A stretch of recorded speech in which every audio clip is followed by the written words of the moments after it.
Добрый день, подписчики и зрители канала. Очередное видео по картофелекопалке. Звонил я в сервисный центр, мне сказали, что заменят. Но как бы, глядя на отзывы людей, стоит ли менять шило на мыло или попытаться эту доработать. Зрители писали, что и это у них часть может быть кривая, по-разному там.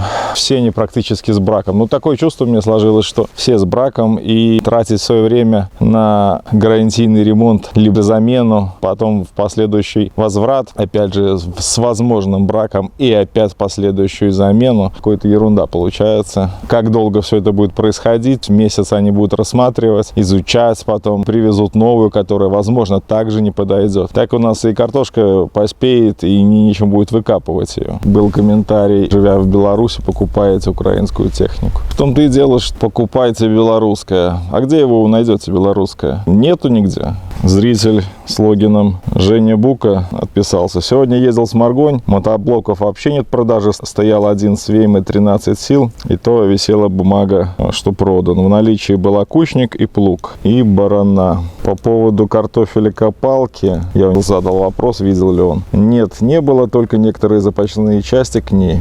Вот и все. Пустой магазин, сморгонский магазин пустой. Куда все делось? На экспорт в Россию ушло или еще куда, в какие страны? Для белоруса товаров белорусского производства такого типа не найти. Если уж даже фирменный Сморгонь магазин не может удовлетворить спросы потребителя белорусского, то про посредников, которые по типу автовеломото и прочие, соответственно, тоже. Разговаривая с руководителем отдела продаж, я попросил заменить картофелекопалку на белорусскую. Через время он отзвонился, ну не он, а менеджер, сказал, что возможностей нету, нигде нет. Я ради интереса перекопал все магазины. Там 50 соток, торговая площадка Диал, ну какие-то разные известные магазины, либо неизвестные, либо частники. Перекапывал именно в поисках картофелекопалки КФТ-2, так по-моему. Ценники есть от $200 до, буду говорить по старому курсу, до $500. Цены есть, товар висит, есть в наличии, все есть, ну чуть ли не заказываю, есть на складе. Звоню напрямую, никто ничего. Товара в наличии нет. Когда появится, неизвестно. В магазинах эти позиции висят только для того, чтобы была картинка. Есть картинка, есть стоимость, товар отсутствует. Чтобы было вообще что-то показать. То ли все выгребли. Ни одной картофелекопалки за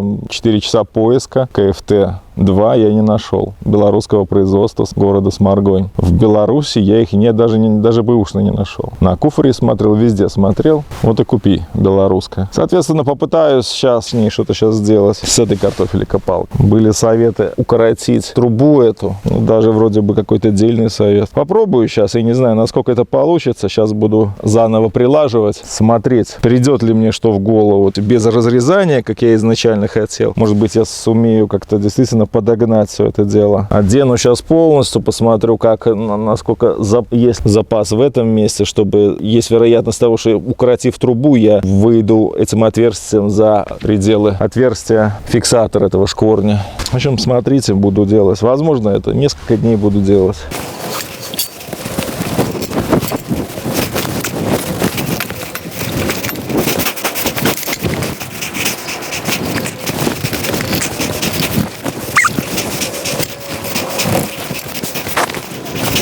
Рано я руль повернул, теперь ни черта не видно. Чуть-чуть не хватает, все же не буду я укорачивать трубу. Скорее всего, попробую обработать немножко внутреннюю часть, входящую в ом отверстия.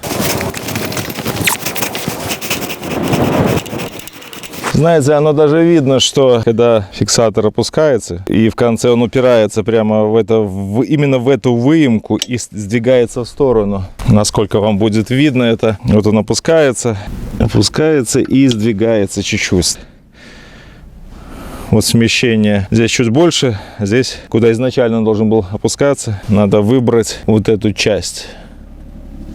Такое чувство, как будто у них сверло соскочило или сломалось, когда они просверливали. Потому что вот в этом месте какая-то прямо выпуклость. Ну, короче, неровное отверстие. Еще, конечно, вал мешает. Его отсюда убрать. Берется ли он, чтобы не повредить. Попробовать ее рассверлить. Ну, блин, такую толщину. Сверло еще пловатое.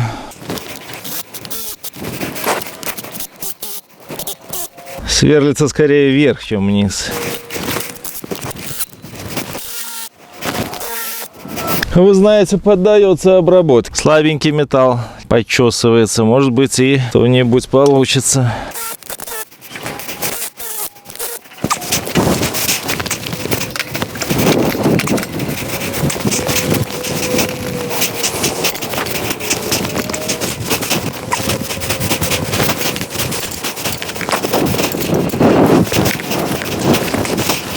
Ну, видно, что ниже опустился шкворень, но где-то вот он все равно упирается.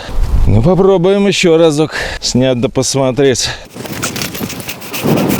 Получается, сверло сняло фаску глубокую, но все равно она здесь, с этой, где выпирала, снизу каемочка осталась, наверное, в нее.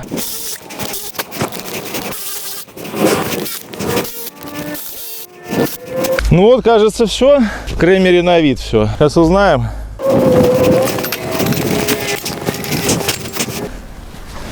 Ну что, все получилось. Шкворень зашел полностью. Видите, все отлично. Оказалось, работы 15 минут, а изначально почему-то было страшновато. Но, как говорится, глаза боятся, руки делают. Сейчас вблизи покажу, как я рассверлил. Ну вот, выбрал я эту часть. Буквально снял тут, наверное, ну, где-то около 2 миллиметров. Отверстия не были центрированы, отверстие смещено в эту сторону. Ну, в общем, так вот. Металл оказался слабенький. Я думал, он тут какой-то прочный. Нет. Обычно даже у меня вот это сверло достаточно легко началось снимать своей боковой частью. Фрезеровка получилась. Сначала заходил, сверлил сначала вот так вот, стараясь выбрать правую часть. Потом обратил внимание, что, получается, фаску снял с этой стороны, а снизу еще юбочка осталась. Ну и, соответственно, вторым разом уже с обратной стороны начал выбирать эту юбочку, и получилось сейчас ровное отверстие, и шкворень становится полностью, заходит вовнутрь. Верхнее отверстие, ну, в принципе, не пострадало. Чуть-чуть тут шшлифанул я изначально, а вообще надо было сразу под углами отрабатывать. Сюда даже не надо было заходить. Но оно и не повреждено, оно все хорошо. Микрон какой-то краски сняло. Видно, что шкворень опустился до упора, без зазора. До этого он не пускался примерно на 1 сантиметр. Сейчас опустился до конца, все зафиксировано. Вот так вот с помощью шуруповерта, сверла на 14, причем старого, еще советского. Исправлен брак картофелекопалки производства Украина КМ1П, ну или КМ1. Проблема первая решена. Проблему этой картофелекопалки, как по отзывам зрителей, так хватает. Быстро разбиваются уплотнители эти соленблоки этого типа. Также надо разобрать, проверить наличие смазки в подшипниках. Зритель писал, что их там вообще нет. Что сказать в теме картофелекопалки? Ну, как-то вот странно. Сморгонь хотел бы, да нету. Найти в Беларуси не сумел, как я говорил. Перерыл все телефоны, все обзвонил. Просто на принцип пошел. Даже не для того, чтобы купить, а для того, чтобы просто узнать, есть ли она где-либо. Почему покупаете украинское, живя в Беларуси? Ну, вот поэтому. Потому что ни хрена нет. Почему у нас есть украинское? А что, получается, на Украине белорусская или в России белорусская? Где найти КФТ-2 в Беларуси? В Россию ехать? Ехать куда подальше. В очередной раз производитель победил. В очередной раз пришлось доработать, обработать, отшлифовать, подогнать. Если бы у нас было с этим больше, то есть если бы возвраты были постоянные, купил картофелекопалку, там, купил какое-то навесное оборудование, одел, не подошло, все, к замене тут же, и потребовалось не месяц ждать, а неделю на замену. Вот тогда бы у нас, конечно, пошевелилось все. А так как сам все сделал, ну какие, ну значит сбыт, все хорошо, значит ничего не надо никому повышать, ни качество, ничего, как те плуги, которые были у меня на канале. На этом пока все.